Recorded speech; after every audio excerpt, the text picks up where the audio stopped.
I would like to welcome Dan Catarivas to the podium. Mr. Catarivas presently holds the position of Director of the Division of Foreign Trade and International Relations at the Manufacturers Association of Israel, and he's the Director of International Relations at the Presidium of Israeli Business Organizations. Beforehand, he served for 25 years with the Israeli government. His last position was Deputy Director General for International Affairs at the Ministry of Finance. In 1994, prior to his position at the Ministry of Finance, Mr. Catarivas established the Middle East Department within the Foreign Trade Administration at the Ministry of Industry, Trade and Labor. He served as the chairman of the Trade Committee of the Multilateral Economic Negotiations that was part of the peace negotiations. He was the first economic counselor in Beijing, and between 1982 and 1984, and that he also knows something about doing business under difficult conditions, he was the representative of the Ministry of Industry, Trade and Labor in Beirut. Mr. Catarivas graduated from the Hebrew University in Jerusalem with a bachelor's degree in economics and political science, and he holds a master's degree of science in economics from the London School of Economics and a diploma from the Collège d'Europe in Bruges, Belgium, in the field of advanced European studies. He's invested a lot of work and prepared a PowerPoint presentation for us, and he's going also to talk about some numbers, and he's going also to give us a political background about the relationship and economics.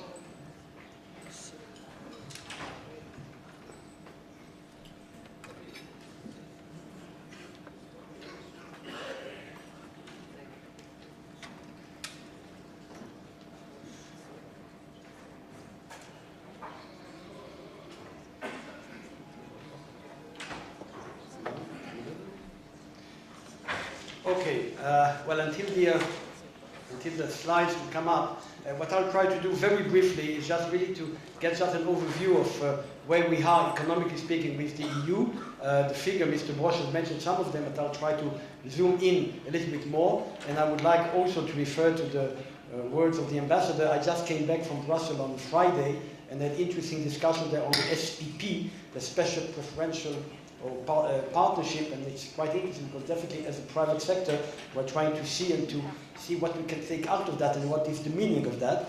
I must say that I came, I went there to try to find a solution. I came more confused than I went over there. So to tell you frankly, I think that no one, neither in Israel nor in Brussels, know exactly what is the meaning of that. So I'd be happy to sit with you, but it's a nice slogan for SPP. Maybe we can go down and see what is it for the Israeli business community and economy. But we'll come to that in a minute, just in order to thank you and to make just that everybody knows where we stand. Actually, you're right when you mentioned that Israel is one of the first countries ever to recognize the importance of Europe. Actually, the first agreement was indeed signed in 1964, and that even before, I think, when the Treaty of Rome was signed already in 1958, the Israelis understood that something positive was happening in Europe. And we were one of the first countries actually to establish a relation with the EU, then the EU of the six.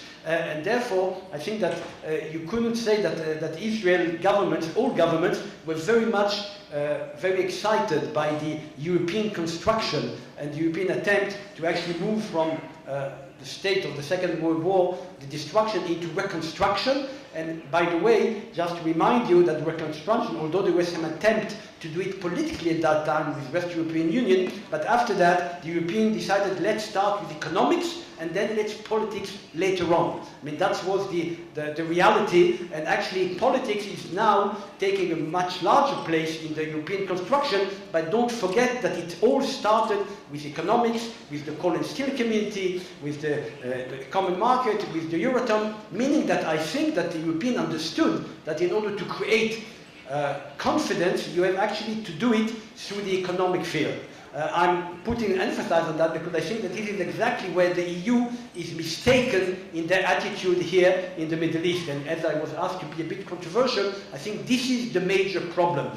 The way that you have acted in Europe by constructing economic cooperation and then putting the politics, I think that now, answering Mr. Gold's remark, you are putting politics before you're putting economics. But let's talk about it a bit later.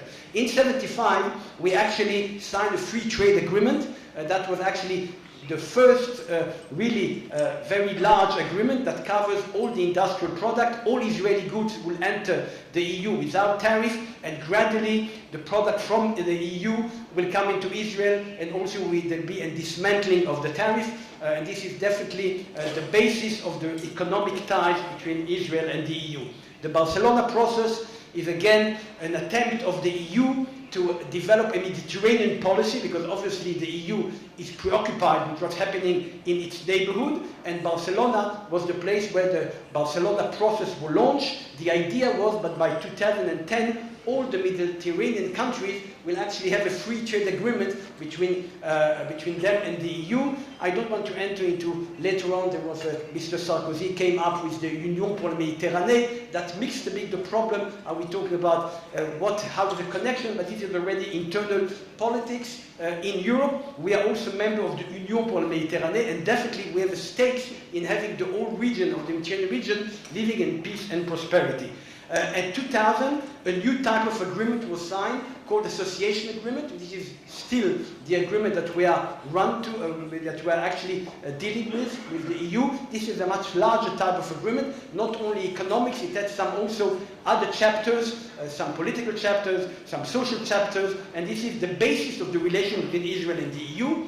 And in 2004, we were very, very happy that the EU came with the notion of called wider Europe. That was the idea of the Europeans. They wanted to enlarge their, I would say, their area of influence and to bring all the neighbors' country around them.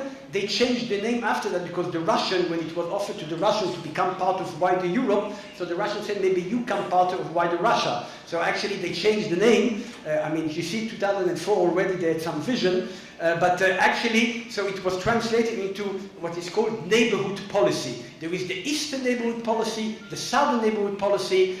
We are now seeing the success of the Eastern neighborhood policy in Ukraine. This is definitely the way that the neighborhood policy has succeeded in bringing Ukraine into the sphere of influence of the European. From coming the South, we can see that the Arab Spring was definitely a sign of success of the neighborhood policy of the EU to the South. I'm a bit cynical because I think that we all have to be very pragmatic and see that Europe definitely has a stake in the relation in the region with its neighbor, but whether they're doing it the right way, I'm wondering. But if we move to Israel specifically, we can see that definitely, and in the years to come, no question about it, the EU is going to be a major partner of Israel in terms of economics. This is our major export market. You can see here, this is the figure of 2012. They represent 31% of our export, which is very significant for us. When we look at import, you can see that 34% of our imports are coming from the EU. So Europe is the major partner, will be the major partner for the next years to come. China is very nice, India is very nice, but when you compare the figures, for the time being, Europe is our bread and butter. And I think this is very important also for the heads of our company. When they come to me and they ask for new markets, I definitely help them to develop new markets. But I say don't neglect the European market, because at the end of the day, this is the closest one, this is the easiest one, this is the one which we can definitely develop and continue to develop. And when they talk to me about the crisis in Europe, it's true, there is a crisis, but still, if you look at the wealth of Europe, if you look at the complementarity between the Israeli economy and the European economy, definitely that's where complementarity exists. You can see the development of the relation. This is the bilateral trade. You can see that the graph is all the way on the way up. So Europe is definitely very, very important, and we should cherish and develop the relation, economically speaking, with Europe. This is just a destination. You can see that actually there was some change in the last couple of years. Who is our major partner? And it was mentioned earlier. It's true that the UK became the Israeli major export market of Israel in 2013. They actually, and you can see that the second are the Netherlands, not just because they are a transit country, but also because that's where we export a lot of product. Germany is coming only third in the line, and France later on, etc. So this is quite interesting. It's a shift that has happened. But I'll talk about it just to explain. It's not as nice as it looks. When you talk about import, you can see that Germany is our main source of import. especially in what we call production goods, or actually machinery, because Israel, as you all know, is a transformation economy. It imports raw material and machinery, it added value, knowledge, and re-export. And actually Germany is a very good source both of machinery, of raw material in our transformation economy. Now, when you look at the composition of our export to Europe, you can see that lately there is a bit of imbalance. This is a bit worrying us, that the majority is actually in one sector, or actually almost half of our export to Europe are what we call chemical product. I presume that most of you will probably guess what is chemical product. It's small little pills usually. It's called Teva. Teva has a dominant position in our export in the chemical, and another big company, the Dead Sea Chemicals. And so actually there is certainly a concentration of those type of products to our export to Europe.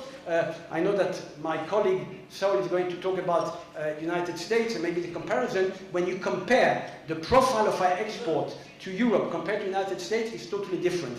In the United States, we are exporting much more high-tech type of product with more added value. Not that Teva is not high-tech, we call it mid-high level, but this is definitely a difference in the composition. When we talk about import from Europe, we see it's much more diversified than actually the exports.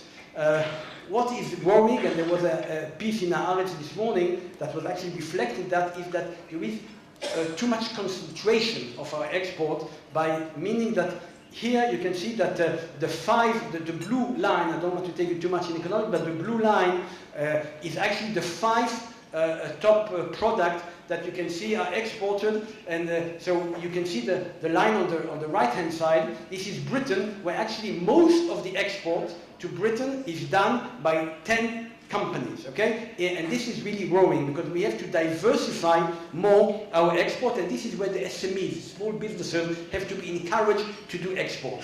Just to finalize, you can see here that actually when you're talking about export, and we talked a lot about the BDS, you can see that the export to Europe between 2012 and 2013 have increased by actually 6%. You can see here that the United Kingdom, the increase was even almost 10%. There was only, I think, 2 countries, which is the Netherlands and Belgium, as major destinations, that the export decreases. This is more, I would say, a structural problem, but in large, our exports actually are increasing into Europe with all the BDS type of campaign and all the type of boycott, etc. Just to make the thing straight, when we are talking about export of Israeli product from the territory, I don't know if you know what is the size of that export.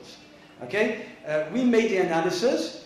The overall export of Israeli goods from the territory to the whole world is in the area of $250 million. To Europe, it's about $100 million out of 250, out of $14 billion of Israeli export to Europe. So the fact that all the relations lately between Israel and Europe are being poisoned for $100 million, which represent less than 0.5% of our economic trade with Europe, I ask my question, why? Because, I mean, this is really looking at something which is really insignificant, the export from the territory to Europe. And the fact that everybody now is only talking about that, I'm wondering why it's happening. When we talk about the import, again, you can see that import from Europe is doing well. As Mr. Brosch mentioned, there is a trade balance, a trade deficit. We import much more than we export to Europe. This is to the advantage of Europe. And here we're talking about the direct investment. You can see that I couldn't find the exact number of European companies which are investing in Israel, but I must say there's a change in the last couple of years.